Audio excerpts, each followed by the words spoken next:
Y durante la reunión 313 de la Comisión Permanente de Funcionarios Fiscales, en donde se reunieron los secretarios de finanzas de todas las entidades para analizar la situación actual, así como las perspectivas económicas del país, el jefe de gobierno de la Ciudad de México, el doctor Miguel Ángel Mancera, reiteró ante el secretario de Hacienda y Crédito Público, José Antonio Meade, que México debe atreverse a incrementar el salario mínimo de los que menos ganan para así dar justicia a los trabajadores. Indicó que es una necesidad real que se tiene en el país y debe darse cumplimiento a la Constitución. Le tenemos justamente sus palabras.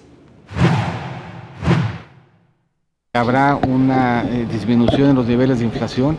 y que esta habrá de empezarse a dar tan temprano como el segundo semestre. Eso es lo que están viendo los analistas, eso es lo que se está reflejando en las encuestas que se levantan mes a mes y eso es lo que sentimos nosotros, se irá observando efectivamente en las variables y se espera esta menor presión inflacionaria hacia finales de este año y se espera una caída en la inflación a principios del año que entra, que vuelva a ubicar a la inflación en los parámetros del Banco de México y que la mueva hacia finales del año que entra al nivel central de estos parámetros.